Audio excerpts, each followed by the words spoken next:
Woodcraft front and rear stands were redesigned with one thing in mind: a better overall product. From tire ground clearance to weight distribution, the new Woodcraft front and rear stands are the best stands, and they're made right here in the USA. They've improved the stand in every way, and Woodcraft's president, Eric Wood, is here to tell you how.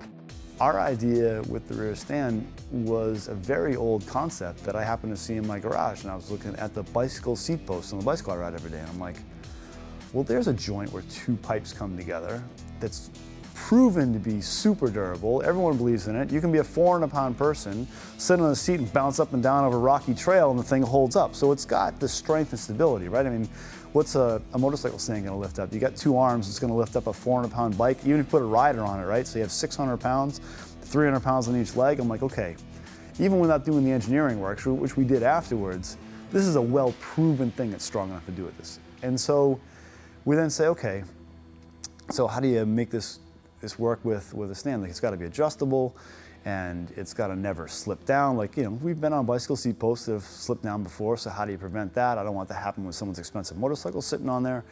So we, through a lot of prototypes, you know, we made, gosh, 15 different times. I tried to make joints and all kinds of stuff, and things that folded, and everything else you could possibly imagine.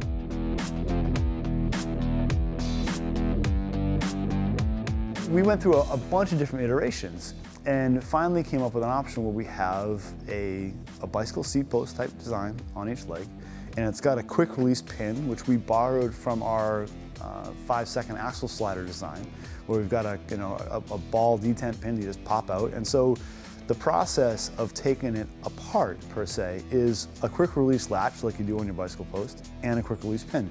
It's like 10 seconds, and you can take the tops off, throw it in your toolbox, and now you've got a stand that's this tall. It's way easier to transport, deal with, strap up against the wall, stack together.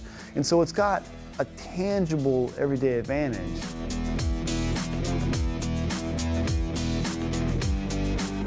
I don't want to deal with changing a wheel that's 6 inches off the ground. You have to hold it with your foot and move yourself all around, and it falls over the place. So I'm like, I want my wheels to be just far off the ground enough to get my tire warmer through there, and no higher.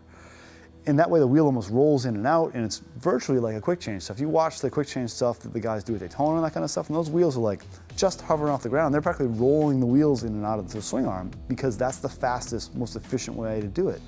And so we made our stand and said, well, as long as I'm making it so it pops off, let's make it adjustable, right? So now, when it doesn't lift the wheel up as high, it automatically becomes easier leverage. So having done this for 25 years and fumbled through all these different problems, then we try and address them. And then the challenge is just to try and say, okay, I understand the problems with what we've made in the past even, and what other people have made. How can we do it and make it affordable, you know what I mean? And make it so that it's the right price point. So that was the challenge. And make it in the USA, which is super important to me for all the stuff that we make here.